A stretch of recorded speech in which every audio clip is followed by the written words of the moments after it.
فاتح لحضرة نبينا المصطفى صلى الله عليه وآله وسلم ونشفى نفوذ صلاة تدخل ليس فرج نحتاج من المسلمين والمسلمات والمؤمنين والمؤمنات الأحياء منهم والأموات عنيد الله سبحانه وتعالى يغفر لنا ذنوبنا ويسر لنا أمورنا وقنا أجرنا في جنة وفعنا في أهل مع الحبيب المصطفى طه الأمين سيد الخلق أجمعين عليه أفضل الصلاة والسلام صالح وسلف الصالح من قراءة كتاب الشمائل وبدء دروسه مع رب العالمين وإلى حضرة النبي محمد صلى الله عليه وآله وسلم. الفاتحة.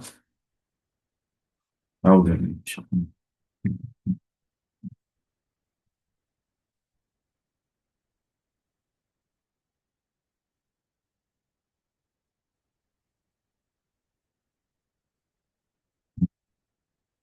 آمين آمين يا رب العالمين. اللهم صل على سيدنا محمد وعلى آله وصحبه وبارك وسلم. بسم الله الرحمن الرحيم. وبسند المتصل إلى الإمام الترمذي تعالى ونفعنا بعلومه وعلومكم في الدارين اللهم آمين. بسم الله الرحمن الرحيم. الحمد لله رب العالمين صلى الله عليه وسلم محمد النبي الأمي وعلى آله وصحبه أجمعين. Amma ba'd, kita sudah sampai pada bab ma ja'a fi dzikri khatami Rasulillah sallallahu alaihi wa alihi wasallam. وبسند متصل إلى الإمام الترمذي رحمه الله تعالى ونفعنا بعلومه وعلومكم في الدارين اللهم آمين. باب ما جاء في ذكر خاتم رسول الله صلى الله عليه وآله وسلم. وبه حدثنا قتيبة بن سعيد وغير واحد عن عبد الله بن وهب عن يونس عن ابن شهاب عن أنس بن مالك رضي الله عنه قال: كان خاتم النبي صلى الله عليه وآله وسلم من ورق وكان فصه حبشيا صلى الله عليه وسلم. Nah, siapa nak tolong hari ini baca terjemahan? Dengar saya? Nah,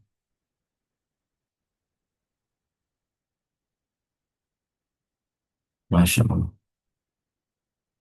Assalamualaikum.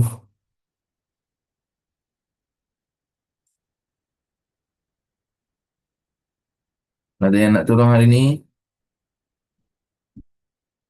Silakan, bismillah.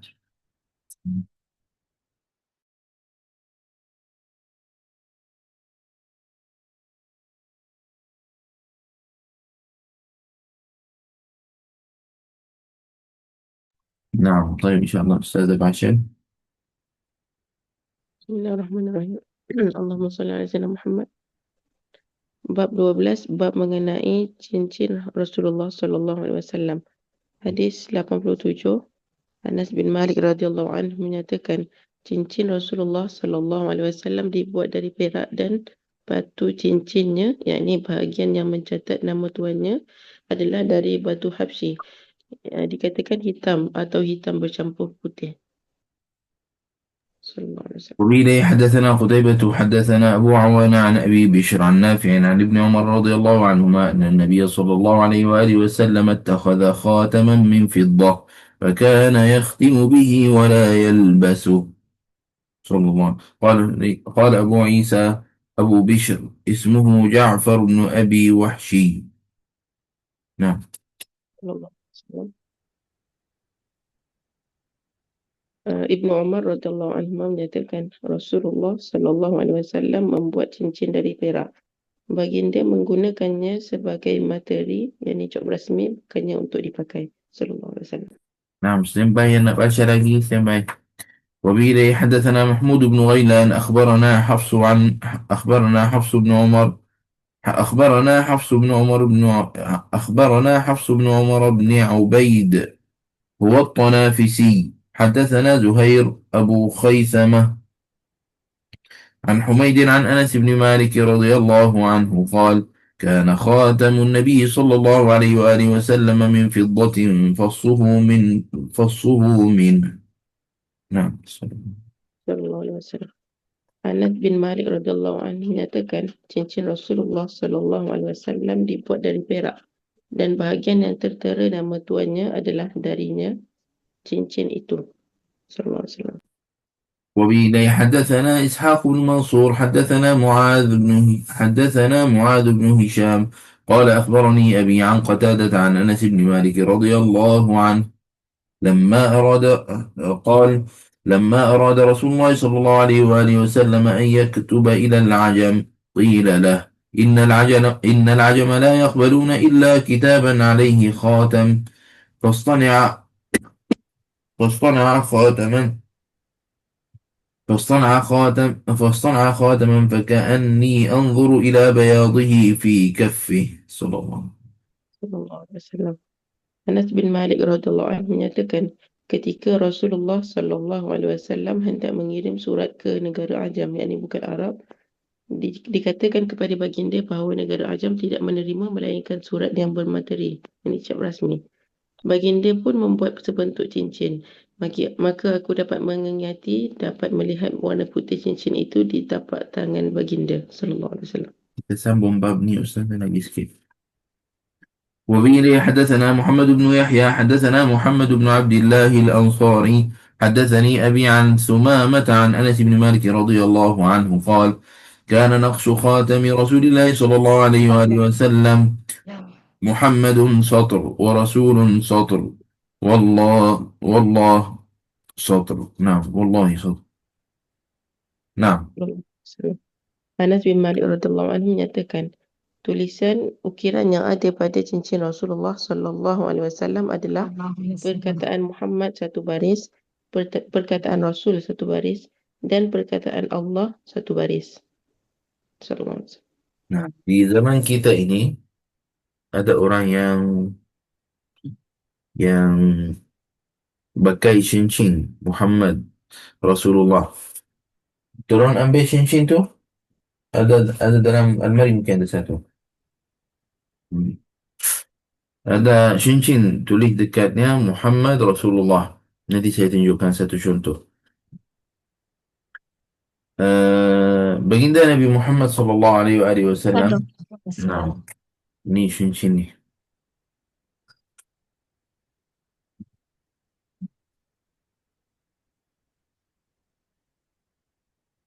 Cincin ni nampak tak? Tulis Muhammad Rasulullah. Muhammad bawah, Rasul tengah-tengah, nama Allah atas sekali. Muhammad Rasulullah.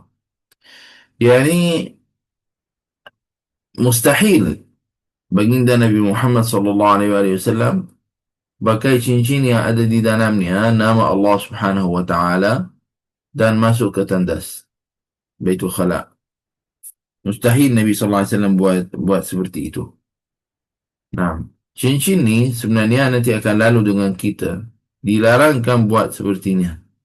Seperti mana ni, seperti cincin ring dan Nabi Muhammad SAW, dilarangkan buat seperti itu.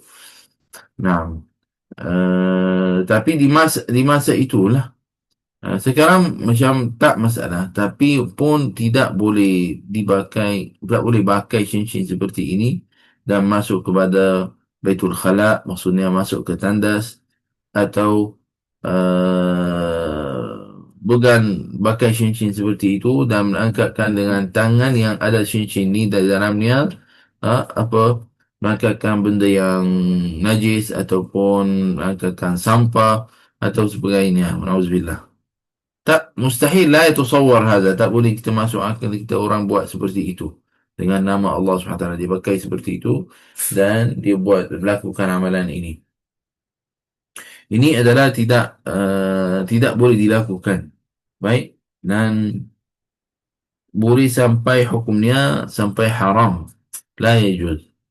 Kalau nasi orang tu terlupa, mungkin dia ingat, dia cabut dah. Tapi dia tahu ada nama Allah dan dia masuk tandas kepada Baitul Khala.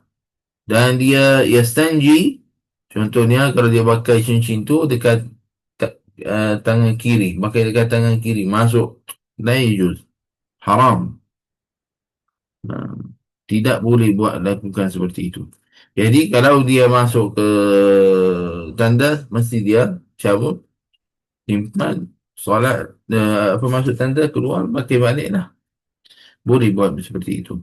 Walaupun al-afdal adalah elakkan pakai seperti itu. Kadang-kadang ada lagi, menambah lagi, ada orang pakai cincin seperti itu tapi penuh dengan tulisan ayat Al-Quran tepi, adalah tulis macam-macam. Ada yang tulis ayat kursi dekat cincin, ayat kursi. Semua penuh, cincin tu penuh ditulis ayat kursi. Ada benda ni dekat negara Arab, memang ada tulis semua ayat kursi dekat sini, semua ditulis. Ada juga. Lakin tidak boleh tak boleh kita nak pakai cincin seperti itu, dan kita pakai masuk pada Baitul Khala, masuk pada tandas dan sebagainya. Hadza la yajuzu, Allah Taala a'lam. Dan Nabi sallallahu alaihi wasallam mustahil buat seperti itu. Seperti mana lalu dengan kita adalah, juga Nabi sallallahu alaihi wasallam adalah tidak pakai selalunya, digunakan untuk syuf. Nah, Allahumma salli alaika ya sayyidina Rasulullah.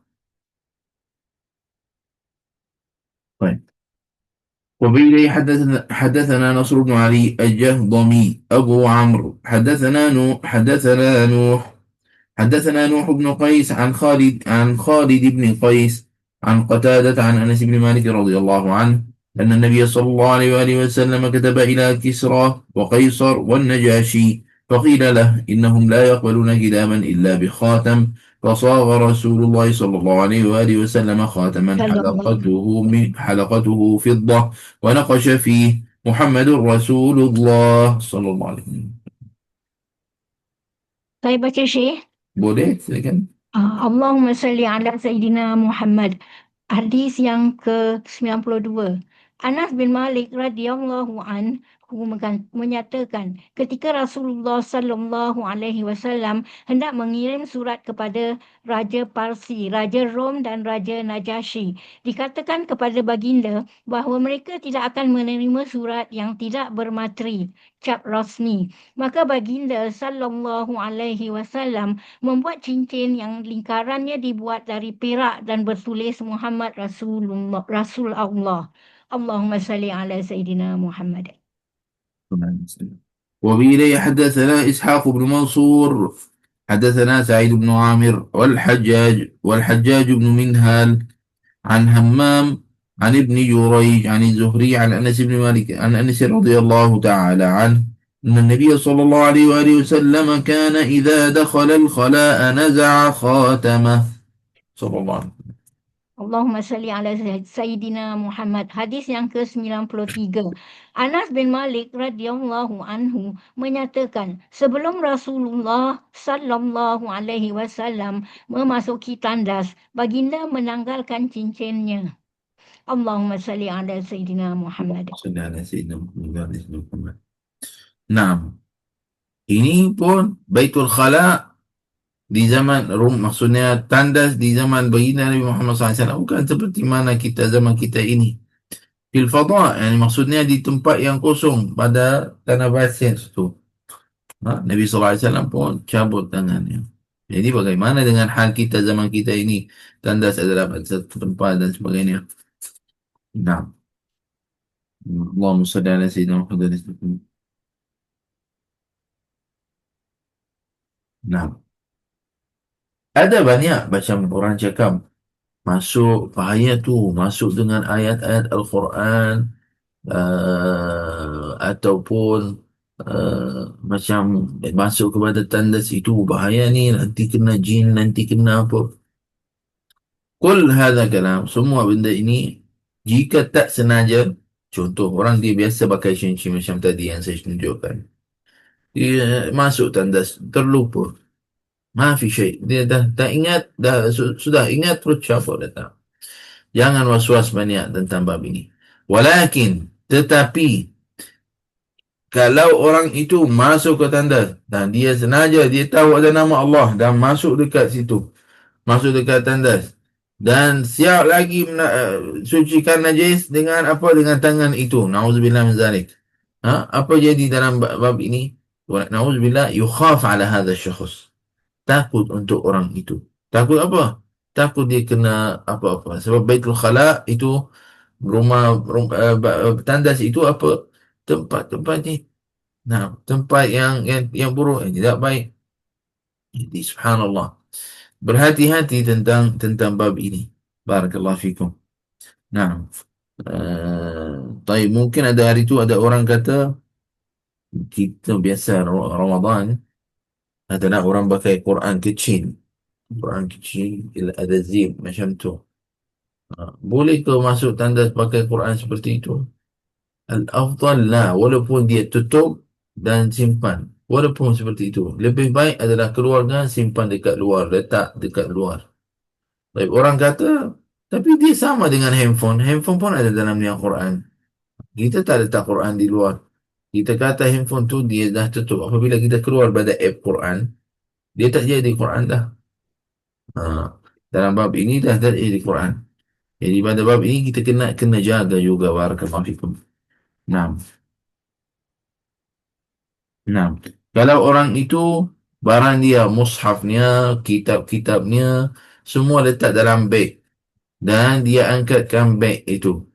Nak masuk ke tempat satu masjid, dia nak ambil wuduk, masuk hari Jumaat ataupun hari raya. Terlalu ramai orang. Kalau dia letak begnya dekat luar, takut balik tak jumpa beg tu. Sebab mungkin ada orang yang nafsunya lemah, dia ingat ada duit banyak dalam beg tu dan sebagainya, curi beg tu. Boleh jadi, boleh jadi. Baik. Kalau orang itu angkatkan beg tu dan dia masuk ke tandas sekali dengan beg itu. Dalam beg itu ada di dalamnya kitab-kitab, siap ada Quran. Ha? Jika Quran itu ditutup dan juga letak di satu tempat pun tutup, maksudnya seperti beg. Dan apa-apa dalam kitab. Jadi kira hukum orang itu hukum macam mengangkatkan beg. Baik. Angkat seperti angkat beg. Beg itu dia bawa, maaf muskilah. Tak ada masalah. Walaupun al-afdal lebih baik letak di luar. Kalau ada peluang untuk letak di luar lebih lama, letak di luar. Tapi kalau tak ada dan takut, risau, bawa sekali. Tidak ada masalah pada bab ini. Sebab Quran itu ataupun kitab-kitab itu sudah ada di dalam beg dan kita tutup. Macam kira hukum kita angkat beg. Seperti mana itu adalah untuk hukum mengangkat Quran. La yamassuhu illa al-mutahharun.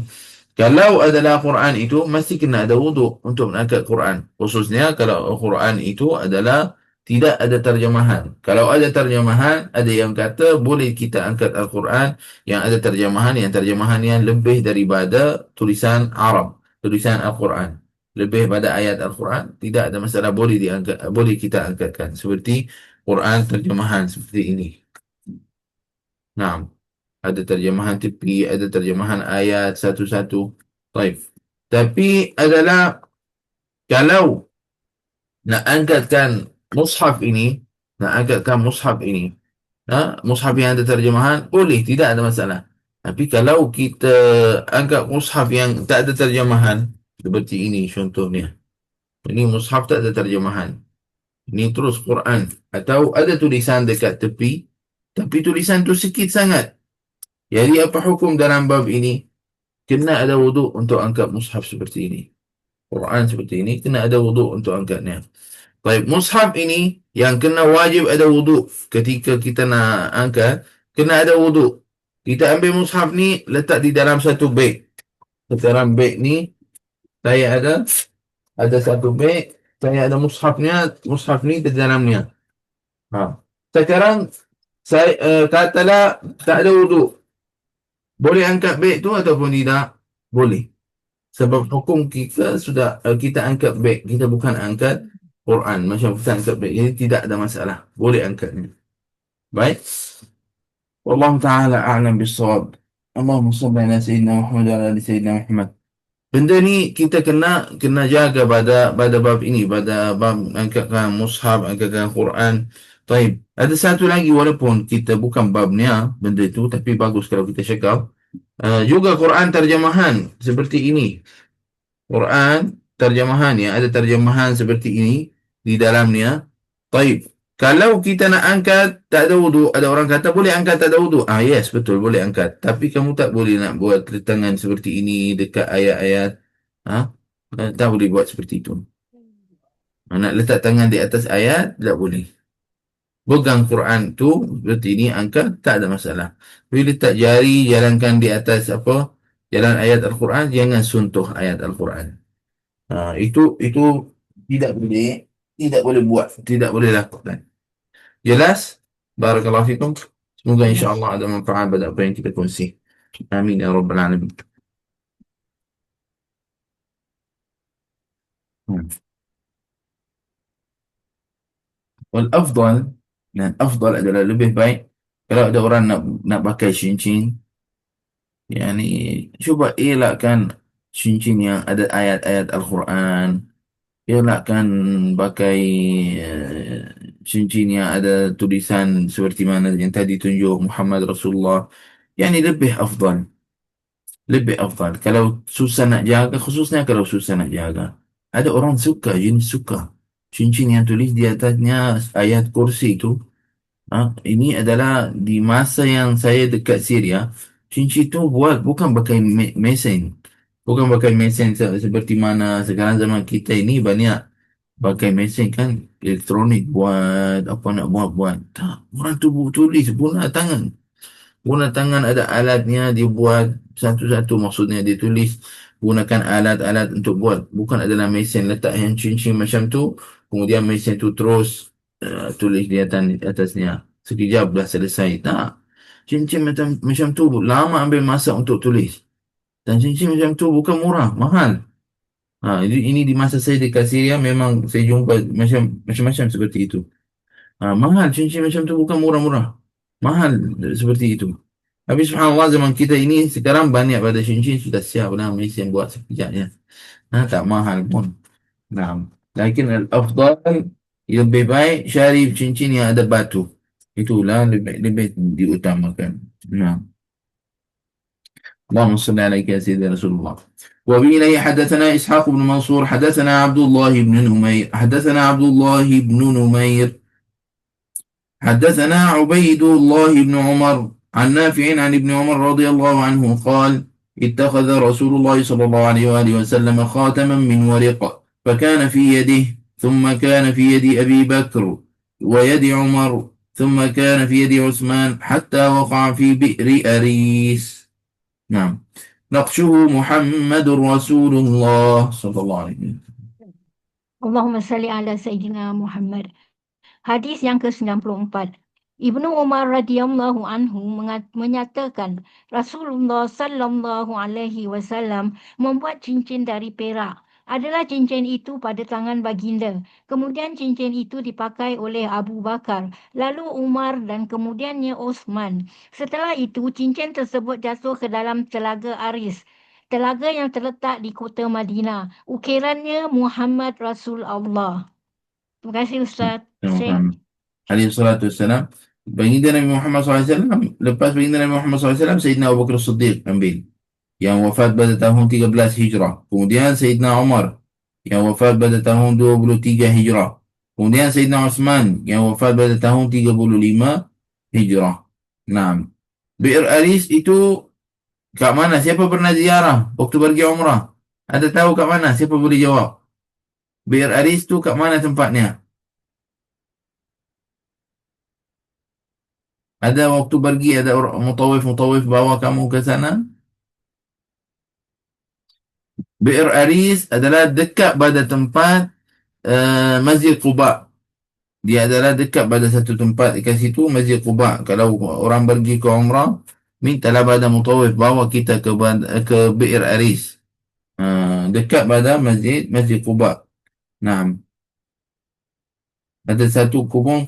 Kalau tak silap, saya tak pernah pergi. Tapi saya dengar kawan saya cerita dan waktu itu dia bawa jemaah. Jadi dia share video.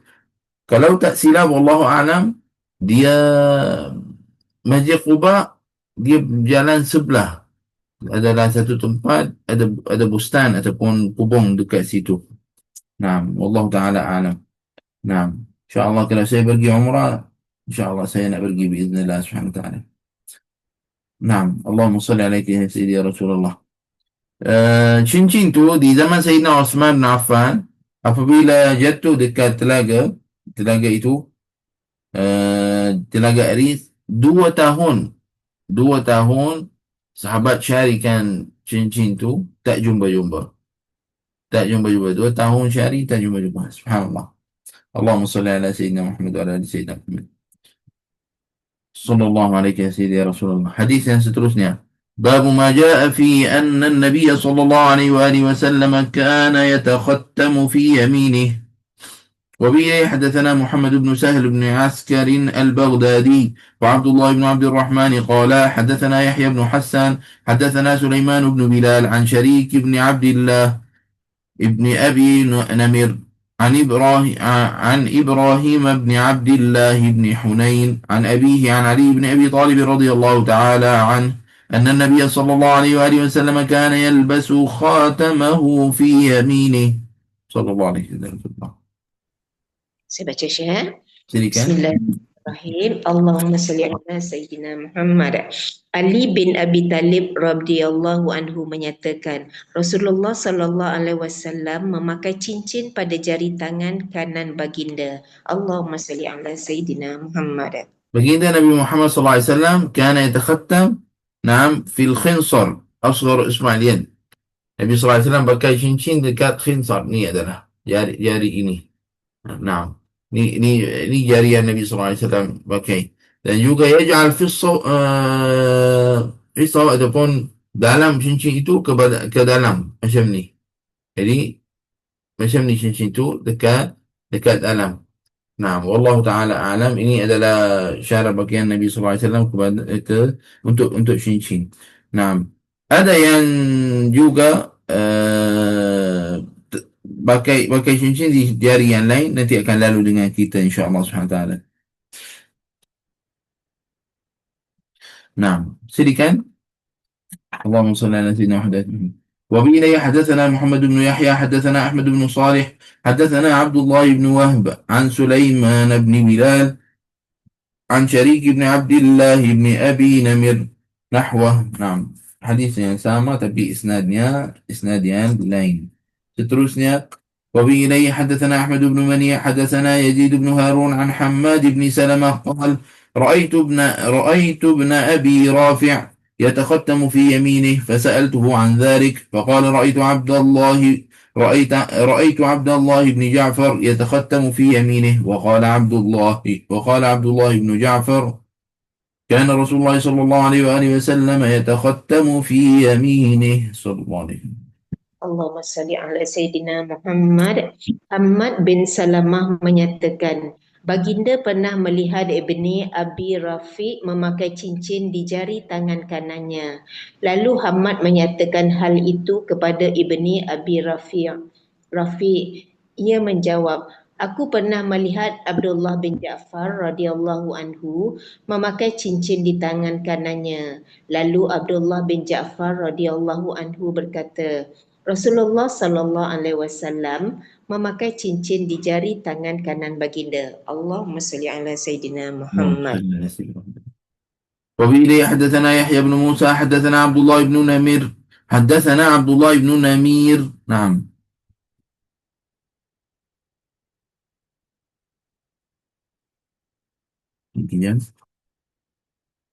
نعم طيب. لقي سيري. وبه حدثنا يحيى بن موسى حدثنا عبد الله بن نمير حدثنا إبراهيم بن الفضل عن عبد الله بن محمد بن عقيل عن عبد الله بن جعفر أنه صلى الله عليه وآله وسلم كان يتختم في يمينه.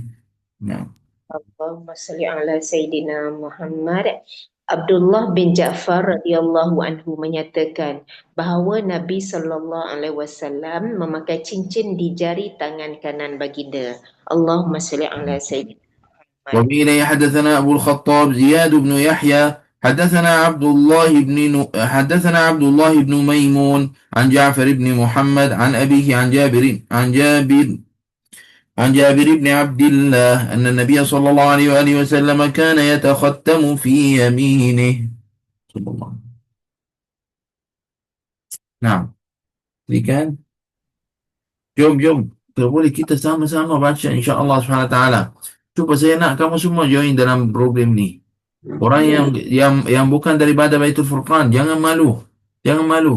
Kita nak baca hadis Nabi sallallahu alaihi wasallam. Kalau kitab tak ada, tolong satu orang share kitab dalam link tu. Nah, silakan. Saya cuba, Ustaz. InsyaAllah, silakan. Bismillahirrahmanirrahim. Allahumma salli ala Sayyidina Muhammad. Hadis ke-99. Jabir bin Abdullah radhiyallahu anhu menyatakan, Nabi sallallahu alaihi wasallam memakai cincin di jari tangan kanan baginda. Allahumma salli ala sayyidina Muhammad. اللهم صل على سيدنا. وبه حدثنا محمد بن حميد الرازي حدثنا جرير عن محمد بن إسحاق عن الصلت بن عبد الله قال كان ابن عباس رضي الله عنه كان ابن عباس رضي الله عنه يتختم في يمينه ولا إخاله إلا قال نعم كان رسول الله صلى الله عليه وآله وسلم يتختم في يمينه. نعم silakan. Allahumma salli ala sayyidina Muhammad. Syal betul Ustaz. Syal bin Abdullah شان menyatakan ابن bahawa نعم عن الصلت بن عبد الله قال اوكي Syal bin Abdullah menyatakan bahawa Ibnu Abbas radhiyallahu anhu memakai cincin di jari tangan kanan beliau. Lalu Ibnu Abbas berkata, Rasulullah sallallahu alaihi wasallam memakai cincin di jari tangan kanannya. Allahumma salli ala sayyidina. نعم namanya الصلت بن عبد الله بني. وبه حدثنا محمد بن أبي عمر حدثنا سفيان عن أيوب بن موسى عن نافع عن ابن عمر رضي الله عنهما أن النبي صلى الله عليه وآله وسلم اتخذ خاتما من فضة وجعل فصه مما يلي كفه ونقش فيه محمد رسول الله ونهى أن ينقش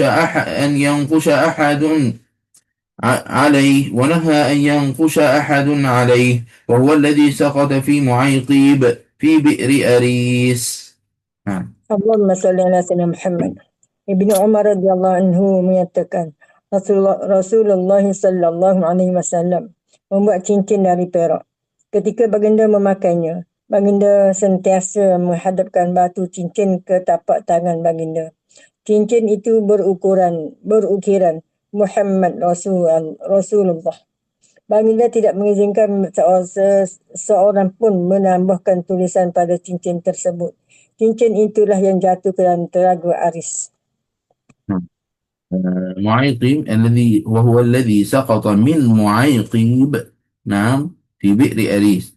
Sayyidina Utsman bin Affan dia berikan kepada sahabat namanya Mu'ayqib adalah beri badannya cincin tu untuk cop suatu surat, kemudian cincin tu jatuh dekat Bi'r Aris. Nah, wallahu alam cincin tu maksudnya bukan jatuh daripada tangan Sayyidina Utsman tapi pada tangan seorang namanya Mu'ayqib. Wallahu taala a'lam.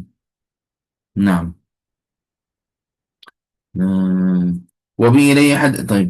Nabi SAW larangkan untuk buat. Lepas tu zaman kita tengok ada orang buat seperti itu. Apa hukum? Dia macam ni. Di zaman Nabi SAW dilarangkan benda itu disebabkan apa? Supaya orang tak gunakan untuk surat dan sebagainya. Tapi sebab itu kira macam cop rasmi lah. Tapi sekarang tidak ada masalah hukum ni, dah tak ada masalah pada babnya.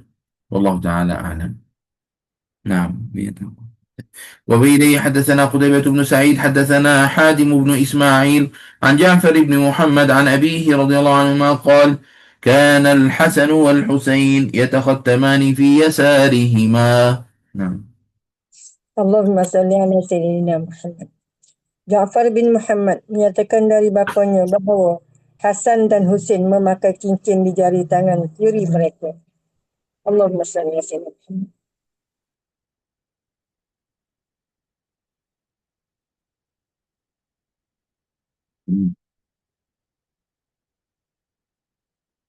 Nah, baik. Mungkin ada orang nak kata pakai dekat tangan kiri itu bukan sunnah Nabi sallallahu alaihi wasallam. Lah, itu adalah sunnah juga. Pakai dekat tangan kiri, cincin pakai pada tangan kiri, pada jari ini contohnya adalah sunnah juga, sunnah Nabi sallallahu alaihi wasallam. Nah, seperti mana dalam hadis daripada riwayat Sayyidina Anas bin Malik radhiyallahu anhu, anna Nabi sallallahu alaihi wasallam yalbas khatamahu fil khinsari, dalam jari ini, min al-yadi al-yusra, daripada tangan kiri. Juga ada hadis seperti itu. Jadi Sayyidina Hasan wal Husain dia tak lawankan sunnah Nabi sallallahu alaihi wasallam. Naam. Wallahu taala a'lam bis-shawab. طيب إمام مالك عند المالكية عفوا bukan إمام مالك عند المالكية نعم يكره عفوا ليس المالكية. Kalau dalam bab ini tadi saya baca faedah yukrahu 'inda al-Imam Ahmad at-takhattum fi isba'i as-sababa wal wusta. Imam Ahmad baginya makruh pakai cincin dalam dua jari ini. As-sababa wal wusta. Ni sababa ni wusta. Naam. Karena Nabi sallallahu alaihi wasallam yatakhattamu fil khinsar asghari isba'il yad. Nabi sallallahu alaihi wasallam pakai cincin dekat jari ini. Naam. kata Imam Bukhari at-takhattum fil yamin asahhu syai'in fil bab. Kata Imam Bukhari pakai cincin pada tangan kanan itu yang paling sahih, paling kuat daripada qaul untuk pakai cincin yang pakai dekat tangan kanan. Bukan adalah seperti mana sebut tadi, bukan haram pakai pada tangan kiri. Ada banyak hadis yang ceritakan dekat tangan kanan dan juga ada hadis Nabi sallallahu alaihi wasallam yang ceritakan pakai di tangan kiri. Bagi Imam Malik, betul lah tu, saya sebut tadi. Bagi Imam Malik, pakai cincin takhattum fil yadi lumna sunnah. Ikutkan, kalau ikutkan pada semua, pakai cincin di tangan kanan, itu adalah sunnah. Dan bagi Imam Malik, adalah pakai cincin di tangan kiri, nah, dia ada Imam Malik fil yusra, pakai cincin di tangan kiri. Kenapa? Jika dia kata kerana li'annahu ab'ad 'anil khiyala wal harakah. Yani sebab itu jauh pada apa? Dapat khiyala, maksud khiyala maksudnya itu takabur. Sekarang kalau pakai cincin dekat tangan kanan, angkat tangan kamu nampak, saya cakap kamu nampak. So kita gunakan tangan kanan banyak, tapi tangan kiri adalah mungkin jurang terangkan apa-apa, tak ada nampak apa-apa dekat tangan. Baik. Yang ini untuk apa? Bukan macam nak tunjuk-tunjuk. Itulah maksudnya Imam Malik sebut tentang bab ini. Ya, dia kata apa? Pakai dekat cincin, dekat tangan kiri. Tapi dia ambil mana? Ambil juga dari hadis Nabi sallallahu alaihi wasallam. Nabi alaihi salatu wasallam pakai dekat tangan kirinya. Faham? Dan seperti ini. Naam. Allahumma salli ala Sayyidina Muhammad wa ala ali Sayyidina Muhammad. Masya Allah. Saya tukar muka surat. Kita hadis berapa tadi berhenti? 90. Tadi 102, ni 13. 123. Tadi dia baca 102. 102. 102. Okey, nah, afwan, saya keliru tadi. نعم سيدنا حسن والحسين نعم kita cakap belas tentangnya. وبإليه حدثنا عبد الله بن عبد الرحمن أنبأنا محمد بن عيسى وهو ابن الضباع حدثنا عباد بن العوام نعم عن سعيد بن أبي عروبة عن قتادة عن أنس بن مالك رضي الله عنه أنه صلى الله عليه وآله وسلم كان يتختم في يمينه صلى الله عليه وسلم. Allahumma salli ala Sayyidina Muhammad. Anas bin Malik radhiyallahu anhu menyatakan, Rasulullah sallallahu alaihi wasallam memakai cincin di jari tangan kanan baginda. Allahumma salli ala Sayyidina Muhammad. وبه حدثنا محمد بن عبيد المحاربي حدثنا عبد العزيز بن أبي حازم عن موسى بن عقبة عن نافع عن ابن عمر رضي الله عنهما قال اتخذ رسول الله صلى الله عليه وآله وسلم خاتما من ذهب فكان يلبسه في يمينه فاتخذ الناس خواتم من ذهب فطرحه وقال لا ألبسه أبدا فطرح الناس خواتيمهم صلى الله عليه وسلم. Allahumma salli ala Sayyidina Muhammad. Ibnu Umar radhiyallahu anhu menyatakan, Rasulullah sallallahu alaihi wasallam membuat cincin dari emas dan memakainya di jari tangan kanan baginda. Para sahabat pun ikut memakai cincin dari emas. Maka baginda Rasulullah sallallahu alaihi wasallam menanggalkan cincin itu lalu berkata, aku tidak akan memakai cincin emas lagi selama-lamanya. Para sahabat pun turut menanggalkan cincin mereka. Allahumma salli ala Sayyidina Muhammad. Saya sekat ini saja, Syekh. Masya Allah. Terima kasih Haja. Nah, kalau tengok pada hadis ini adalah baginda Nabi Muhammad SAW ambilkan cincin daripada emas. Kemudian Nabi SAW tarahahu. Yani Nabi SAW adalah cabutlah cincin itu daripada jarinya dan tinggalkan, tak pakai. Jadi sahabat pun ikutkan pada syarat ini. Mungkin ada orang kata, Nabi SAW sudah pakailah cincin emas. Bagi lelaki, kadang-kadang nampak kaum lelaki adalah yang pakai seperti itu, cincin emas. Nak tunjuk-tunjuk. Kita cakap dengannya, ada hadis ini sudah dinasahkan. Apa maksud dinasahkan? Maknanya hukumnya dah tak ada lagi. Nabi SAW sudah tinggalkan cincin yang emas dan dia ambil cincin pada perak.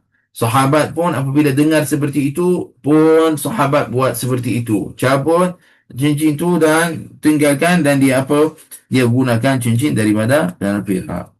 Wahai kaum lelaki yang pakai cincin emas ataupun bahkan hiasan yang daripada emas dekat dunia ini, pakai cincin, pakai gelang ke, pakai apa, rantai ke, daripada emas.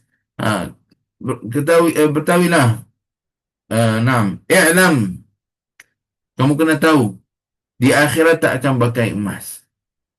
Allah SWT haramkan di dunia kepada kaum lelaki, tapi beri badannya di akhirat. Jadi seperti mana dalam kitab ini dikata Syekh, siapa yang dia pakai dekat dunia dan dia tahu ini adalah haram, maka dia, Allah SWT tidak akan beri badannya pakai di akhirat. Wallahu ta'ala a'lam. Juga adalah pakai cincin daripada besi, bukan pada perak. Pakai cincin daripada besi. Ini pun kalau boleh adalah jangan. Adalah pada sebuah hadis Nabi SAW larangkan juga untuk seorang sahabat untuk apa dia pakai daripada besi. Kata badannya, Nabi SAW bersabda, ittakhidhu min fiddah, pakailah cincin itu daripada perak. Dan subhanallah, perak itu adalah apabila lelaki pakai cincin daripada perak, banyak daripada dikatakan banyak pada benda yang di dalam badan kita, daripada, tak tahu macam mana nak cakap dalam bahasa Melayu, tapi ada banyak khasiat untuknya. Seperti itu juga pada wanita, apabila dia pakai emas dalam tangannya, jarinya, ada khasiat untuknya. Subhanallah. Naam. Jadi ini adalah semua ada khasiat, ada kelebihan. Nanti insyaAllah satu kali kita cakap tentang bab ini. Mungkin saya cari macam mana maknanya dalam bahasa Melayu betul-betul, supaya kita gunakan masa sekarang untuk bacaan. Jadi maksud ada kelebihan dalam bab ini, pakai cincin daripada perak. Khususnya adalah yuqal bianna fil badan, dalam jisim manusia, dikatakan dalam badan lelaki ada syihnat macam elektrik ataupun power. Itu adalah dia akan apabila pakai fiddah, dia akan bantukan untuk settlekan dan sebagainya. Wallahu a'lam macam mana nak cakap benda tu. Nanti insyaAllah satu kali kita cari istilah-istilahnya dalam bahasa Melayu dan kita ceritakan. Wallahu ta'ala a'lam bisawab. Naam, ada masa lagi insyaAllah. Ada. Bab ma ja'a fi sifati sayfi Rasulillah SAW. Sebelum kita pergi kepada bab yang seterusnya, wahai kaum lelaki yang hadir dengan saya pada hari ini, yang penuh dengan rahmat dan ampunan daripada Allah Subhanahu Wa Taala, ingatkan, perak adalah fiddah. Perak itu adalah halal bagi kaum lelaki, tetapi bentuk halalnya macam mana tu? Bukan adalah kamu pergi pakai rantai, pakai gelang, kata ini dari perak. Hari itu saya berjumpa dengan satu orang, dia pakai rantai, pakai gelang. Lepas tu dia cakap apa dengan saya? Dia kata ini fiddah. Ini dari perak. Ini bukan emas. Ini fiddah. Halal. Nabi SAW pakai perak. Halal. Nabi SAW pakai rantai. Astaghfirullahaladzim. Nabi SAW pakai gelang dekat tangannya. Kamu cakap pakai seperti itu. Nabi SAW tak pakai. Mustahil. Siapa yang sekarang di zaman kita ini pakai rantai? Kamu wanita, kamu tersyabuh dengan wanita. Nabi SAW mefa'al. Mustahil. Mustahil Nabi SAW buat seperti itu. Jangan kata Nabi SAW pakai. Tak, Nabi SAW pakai cincin. Bukan pakai rantai, pakai gelang. Naam. Dia kata, tapi Nabi SAW tak ada, itu fiddah halal lah. Dan sebagainya. La. Bukan. Bukan seperti itu. Ada halal untuk lelaki, pakailah cincin. Itu adalah sunnah. Ini adalah menunjukkan pada rujulah. Menunjukkan kamu adalah seorang lelaki pakai firak. Seorang lelaki mengikut sunnah Nabi SAW. Tapi pakai rantai, pakai gelang, pakai apa kata ini sunnah fiddah. Bukan sunnah ini. Ini bukan sunnah. Jangan adalah orang tipu kamu kata ini adalah sunnah pakai fiddah, pakai macam mana bentuk pun boleh je. Tak, tak, tak, tak. Jangan. Bukan seperti itu. Bukan seperti itu. Nah, pada bab ini kita kena hati-hati. Kadang-kadang adalah orang masuk dari pintu mungkar daripada pintu kebaikan. Daripada pintu yang halal. Macam kata, perak halal bagi lelaki. Ya. Yang juga boleh lah pakai rantai, pakai gelang. La. Tak boleh. Sebab ini apa? Kira tashabbuh bin nisa. Maksudnya, buat seperti mana wanita. Lelaki tak boleh buat seperti itu. Lelaki tak boleh buat seperti itu. Kena jaga pada bab ini. نعم اللهم صل على سيدنا محمد وعلى سيدنا محمد باب ما جاء في صفة سيف رسول الله صلى الله عليه وآله وسلم وبين حدثنا محمد بن بشار حدثنا وهب بن جرير حدثنا أبي عن قتادة عن أنس رضي الله عنه قال كان قبيعة سيف رسول الله صلى الله عليه وآله وسلم من فضة صلى الله عليه وسلم نعم silakan. Baca Syekh. Bab Okey, 14, bab mengenai pedang Rasulullah sallallahu alaihi wasallam, hadis 105. Anas radhiyallahu anhu menyatakan, bahagian atas hulu pemegang pedang Rasulullah sallallahu alaihi wasallam dibuat daripada perak. Allahumma salli ala Sayyidina Muhammad. وبه حدثنا محمد بن بشار حدثنا معاذ بن هشام حدثنا أبي عن قتادة عن سعيد بن أبي الحسن البصري قال كانت قبيعة سيف رسول الله صلى الله عليه وآله وسلم من فضة. Allahumma salli ala Sayyidina Muhammad. Sa'id bin Abi Al-Hasan radhiyallahu anhu menyatakan, bahagian atas hulu pedang Rasulullah sallallahu alaihi wasallam dibuat daripada perak. Allahumma salli ala Sayyidina Muhammad. وبه حدثنا أبو جعفر محمد بن الصدران البصري حدثنا طالب بن حجير نعم عن هود وهو ابن عبد الله بن سعد عن جده رضي الله عنه قال دخل رسول الله صلى الله عليه وآله وسلم مكة يوم الفتح وعلى سيفه ذهب وفضة قال طالب فسألته عن الفضة فقال كانت قبيعة السيف فضة. Allahumma salli ala Sayyidina Muhammad. Hud bin Abdullah bin Sa'ad menyatakan, daripada datuknya Sa'ad, Rasulullah sallallahu alaihi wasallam memasuki kota Mekah pada hari pembukaan Mekah dengan membawa pedang yang ada emas dan perak. Talib bertanya tentang apa yang dimaksudkan dengan perak yang ada pada pedang Rasulullah sallallahu alaihi wasallam. Dia menjawab, bahagian atas hulu pedang Rasulullah sallallahu alaihi wasallam dibuat daripada perak. Allahumma salli ala Sayyidina Muhammad.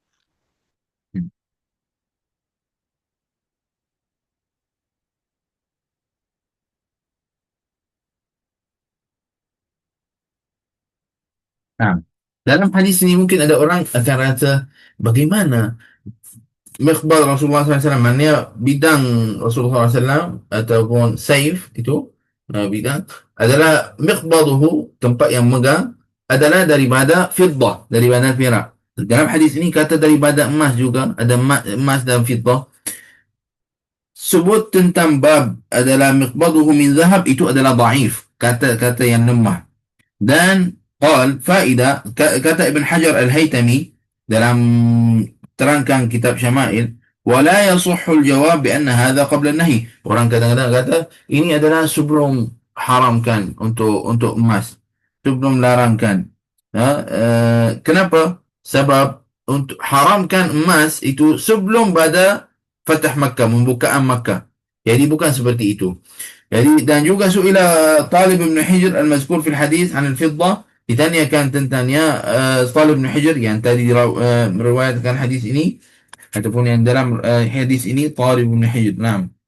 Qala Talib fasaltuhu an al-fiddah, orang yang Talib yang tanya kepada sahabat, kepada Jad Abdullah bin Sa'ad, atuk kepada Abdullah bin Sa'ad, dia tanya badannya فسألته عن الفضة فقال كانت قبضة السيف فضة. نعم. Jadi Talib itu tanya kepada Atuk Abdullah bin Sa'ad, dan dia kata tempat megang pada pedang Rasulullah SAW adalah daripada fiddah. jadi يقال هنا ولم يسأل عن ذلك، وذلك دليل على أن السيف كان من فضة فقط أو كان مطليا باللون الذهب. Dan ini dalil adalah tempat megang bidang Rasulullah SAW adalah daripada perak, dan kemungkinan adalah di atasnya warna apa? Warna emas. Maksudnya warna zahabi, laun gold.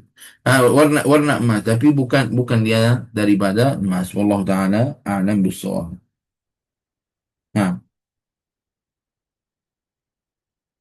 Nah. Baik, macam bidang tu apa? Untuk perang, alat perang, letak warna gold dekatnya, warna emas. Boleh ke? Boleh, tidak ada masalah, tapi bukan letak emas dalamnya. Baik. والله تعالى أعلم بالصواب. وبه حدثنا محمد بن شجاع البغدادي حدثنا أبو عبيدة الحداد عن عثمان بن سعد عن ابن سيرين رضي الله عنه قال صنعت سيفي على سيف سمرة بن جندب، وزعم سمرة أنه صنع سيفه على سيف رسول الله صلى الله عليه وآله وسلم وكان حنفيا. Nah. Allahumma salli ala Sayyidina Muhammad. Ibnu Sirin menyatakan, aku menempa pedangku dengan bentuk yang sama dengan bentuk pedang Samurah bin Jundub radhiyallahu anhu. Samurah mendakwa bahawa bentuk pedangnya sama dengan bentuk pedang Rasulullah sallallahu alaihi wasallam. Pedang Samurah itu sendiri sama dengan bentuk pedang Bani Hanifah. Allahumma salli ala Sayyidina Muhammad. الله عليك الله. وبه حدثنا عقبة بن مكرم البصري حدثنا محمد بن بكر عن عثمان بن سعد بهذا الإسناد نحو حديث seperti ini tapi isnad yang lain. اللهم صل على سيدنا محمد وعلى آل سيدنا محمد. Kita sambung lagi sikit insya-Allah satu bab. باب ما جاء في صفة درع رسول الله صلى الله عليه وآله وسلم. وبه حدثنا أبو سعيد عبد الله بن سعيد الأشج حدثنا يونس بن بكير عن محمد بن إسحاق عن يحيى بن عباد بن عبد الله بن الزبير عن أبيه عن جده عبد الله بن الزبير عن الزبير بن العوام قال كان على النبي صلى الله عليه وآله وسلم يوم أحد درعان فنهض إلى الصخرة فلم يستطع فأقعد طلحة تحته، وصعد النبي صلى الله عليه وآله وسلم حتى استوى على الصخرة. قال سمعت النبي صلى الله عليه وآله وسلم يقول أوجب طلحة. Allahumma salli ala Sayyidina Muhammad. Bab 15 mengenai sifat baju besi Rasulullah sallallahu alaihi wasallam. Al-Zubair bin Awam radhiyallahu anhu menyatakan, pada perang Uhud, Rasulullah sallallahu alaihi wasallam memakai dua baju besi. Baginda cuba naik ke atas sebuah batu besar, tetapi baginda tidak mampu menaikinya. Maka baginda menundukkan Talhah lalu menaiki tubuhnya sehingga baginda pun berjaya menaiki batu itu. Rasulullah sallallahu alaihi wasallam bersabda, wajiblah, iaitu pastilah Talhah memasuki syurga. Allahumma salli ala Sayyidina Muhammad. Dan Sayyidina Talha adalah salah seorang yang pada ahli syurga daripada 10 al-ashara al-mubashirin bil jannah, 10 orang yang di ada badannya syurga insya-Allah. InsyaAllah ta'ala di masa yang akan datang kita akan ada kelas di Baitul Furqan adalah atas nama al-ashara al-mubashirin bil jannah, 10 sahabat yang ada badannya syurga. InsyaAllah kita akan ceritakan biodata setiap orang sedikit-sedikit pada kisahnya. InsyaAllah di masa yang akan datang akan buat. Baru-baru hari itu bincang tentang bab ini saya nak buat insya-Allah Subhanahu wa taala. Mudah-mudahan Allah Subhanahu wa taala mudahkan untuk kita. Wa bi ilayhi hadatsana Ahmad bin Abi Umar hadatsana Sufyan bin Uyainah an Yazid bin Khusaifah عن السائب بن يزيد أن رسول الله صلى الله عليه وآله وسلم كان عليه يوم أحد درعان قد ظاهر بينهما. Allahumma salli ala Sayyidina Muhammad. Sa'id bin Yazid radhiyallahu anhu menyatakan, pada perang Uhud, Rasulullah SAW memakai 2 baju besi baginda, memakai kedua-duanya secara berlapis. Allahumma salli ala Sayyidina Muhammad. Sallallahu alaihi wasallam. Nabi sallallahu alaihi wasallam pakai dua. Adakah Nabi sallallahu alaihi wasallam takut? Bukan. Bukan takut. Pakai dua darah. Dua adalah pakai dua. Adakah Nabi sallallahu alaihi wasallam takut? Bukan seperti itu. Tapi adalah menunjukkan bagaimana kalau nak buat persiapan untuk perang. Maknanya kena ambil asbab. Macam dia adalah kullu syai. Wa tattakil ala rabbil asbab. Dan tawakul pada Tuhan yang jadikan sebab-sebab tu. Yani, ambil keselamatan. Sekarang adakah yang akan selamatkan kita? Tali yang pakai dalam kereta tu, adakah tali tu akan selamat kita supaya kalau jadi aksiden tak mati ke, nauzubillah, ataupun tak jadi masalah teruk kepada kita? Adakah dia yang akan selamat kita? Tidak. Allah Subhanahu Wa Taala. Tetapi tali itu adalah kira asbab, di antara asbab. Jadi amalkan dengan sebab. Nabi SAW pakai dua. Bukan adalah takut, tapi amalkan dengan asbab. Allah Nabi nak kata Nabi SAW takut pada orang, mustahil. Allah Nabi SAW mustahil dalam bab ini. Tapi apa? Tapi Nabi SAW amalkan dengan apa? Asbab. Untuk selamat. Bagaimana nak selamat? Pakai seperti itu. Naam, orang kata tawakal ala Allah, la ilaha illallah. Tapi Nabi SAW kata pada seorang sahabat, kata padanya, i'qil wa tawakkal. Yani, kalau kamu nak tinggalkan unta kamu, janganlah biarkan dekat pasar seperti itu, tanpa ikat, tanpa apa. Tak boleh seperti itu juga, kata tawakal ala Allah. Tak boleh tawakal ala Allah seperti itu. Kamu kena ikat, kemudian kamu kata tawakal tu ala Allah. Seperti itu. Jangan kamu kata, dah lah tak apa, biar pintu rumah buka lah. Tawakal tu ala Allah. Saya tawakal. Mana tawakal? Bukan ini mana tawakal. Bukan ini adalah makna hak, benar. Kamu kena amalkan dengan asbab. Pergi kunci pintu tu. Tutup betul-betul pintu itu. Kemudian kamu kata tawakal tu ala Allah. Jangan tanpa amalkan sebab kata tawakal tu ala Allah. Naik apa, kerja yang bahaya dan sebagainya. Kena syari bagaimana untuk nak selamat. Kena cari pastikan macam mana untuk nak melakukan kerja itu, nak amalkan, nak buat kerja itu tanpa ada masalah kepada kamu.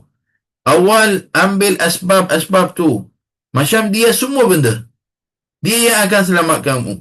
Tapi kemudian adalah tawakkal ala rabbil asbab. Yani i'mal fil asbab ka'annaha kullu syai'. Wa tawakkal ala rabbil asbab ka'annaha laysat bi syai'. Apa maksud? Yani amalkan dengan asbab macam itu yang akan selamatkan kamu. Dan tawakkal, kamu tawakul kepada Allah SWT yang jadi Tuhan kepada sebab-sebab semua ini. Yani kamu ambil cara untuk nak selamat betul-betul, kemudian kamu kata tawakal tu ala Allah. Tanpa itu jangan kata saya tawakal tu ala Allah. Saya tawakal je. La yumkin. Nabi wala tarmu anfusakum ila tahlukah. Jangan balingkan diri sampai kamu adalah maut ataupun mati dan sebagainya. Naam. Contohnya ada perkara yang bahaya, kamu tak boleh buat, lakukan seperti itu. Kena amalkan dengan asbab. Bagaimana untuk selamat? Bagaimana untuk nak buat, lakukan benda itu? Kamu yakin ke? Kamu tahu kalau masuk insya-Allah selamat? Kena semua benda tu kena fikir betul-betul. Nah, barakallahu fikum. Hadza wallahu taala a'lam bis-shawab. Kita insya-Allah berhenti dekat sini pada majlis yang ke-6, alhamdulillah. Amma walillahil hamd. Al-majlis السادس. Nah, insyaAllah majlis yang ke-6 hari ini, insyaAllah 15 bulan 6.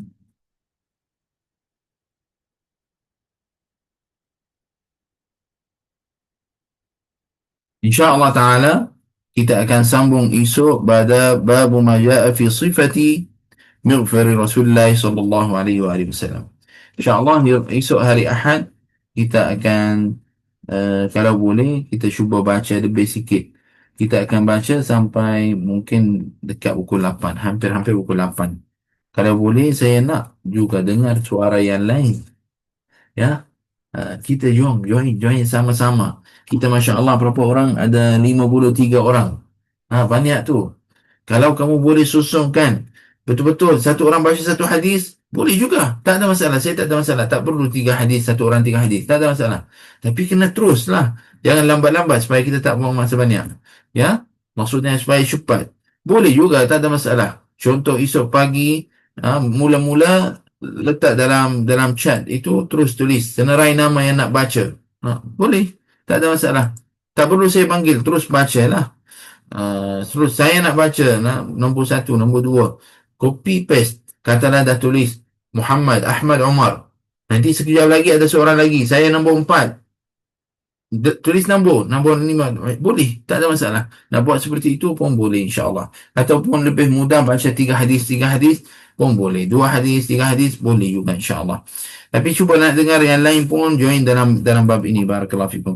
Semoga Allah SWT terima pada semua, insyaAllah ta'ala. Alhamdulillah sekarang bahasa Melayu saya dah bolehlah baca sikit-sikit. Saya mungkin cakap lebih daripada baca. Bacaan bahasa Melayu masih lagi lemah sikit-sikit, khususnya kalimah-kalimah yang ada nga dan sebagainya. Masih lagi lemah. Tapi Alhamdulillah dah boleh baca lah, bukan tak boleh baca. Hari tu saya baca kitab Syama'il ni dalam bahasa Melayu. Letak baca-baca dalam bahasa Melayu. Alhamdulillah boleh baca. Sikit-sikit boleh baca. Saya pun boleh baca bahasa Melayu. Tapi saya nak kongsi sama-sama lah kebaikan. Kita amalkan kebaikan itu sama-sama, insyaAllah subhanahu wa ta'ala. Mudah-mudahan insyaAllah kita dapat pahala lagi banyak. Bismillah. Semoga insyaAllah benda ni balik kebaikan kepada diri kita dan juga keluarga kita dan orang yang dengar kita. Amin ya rabbal alamin. Barakallahu fikum. Jazakumullah khair. Hadha wallahu ta'ala a'lam bisawab. Subhanakallah wa bihamdik. Asyhadu an la ilaha illa anta astaghfiruka wa atubu ilaik. Wa sallallahu ala sayyidina Muhammadin nabiyyin ummi wa ala alihi wa sallam. Walhamdulillahi rabbil alamin. بارك الله فيكم. السلام عليكم ورحمة الله تعالى وبركاته. Waalaikumsalam. Terima kasih, Syekh. Sama-sama. Terima kasih. Sama-sama. Jazakallah khairan. Alhamdulillah. Amin ya rabbal alamin. Alhamdulillah.